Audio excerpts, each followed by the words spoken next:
que vous allez bien. Aujourd'hui on va parler d'un manga qui se trouve sur la plateforme Webtoon.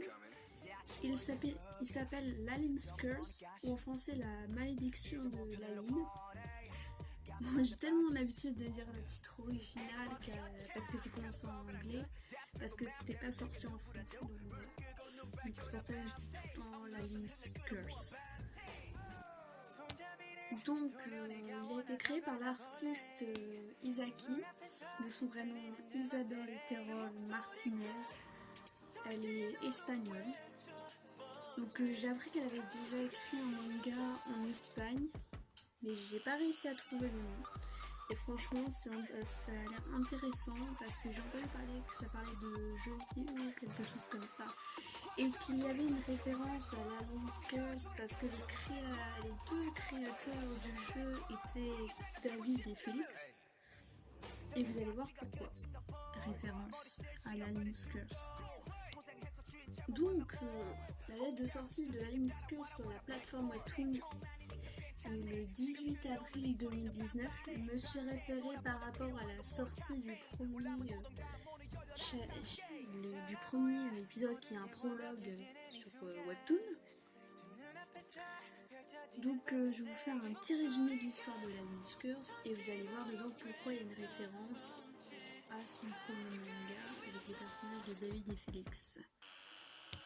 Donc du coup on a David, le personnage principal de l'histoire, qui est ce qu'on appelle dans la sphère surnaturelle un véritable croyant parce qu'il croit vraiment à tout ce qui est surnaturel.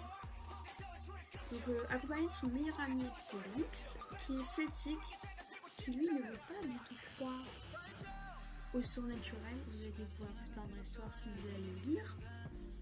Et il découvre que la preuve qu'une chose terrifiante est tout près. Donc la chasse à la malédiction de Laline commence et rien ne va plus être comme avant.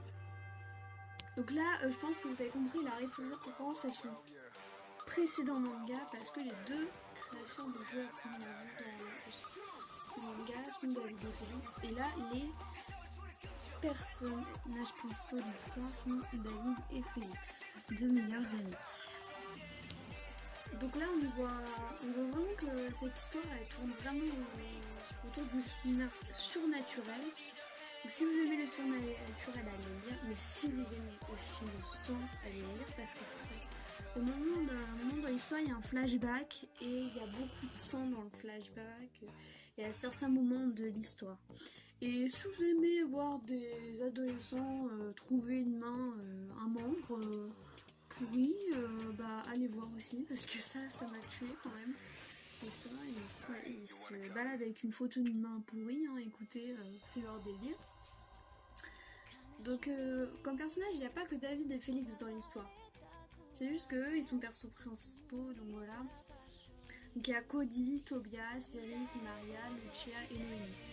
Mais après, on remarque que dans la première saison, Lucia et Noémie, elles jouent pas un rôle très important pour les autres. Mais peut-être dans la suite, elles seront plus importantes et ce serait bien. Donc il n'y a pas encore de date de sortie pour la suite parce que la créatrice l'a dit sur ses comptes qu'elle ne savait pas quand la suite sera sortie parce qu'elle travaille dessus vraiment.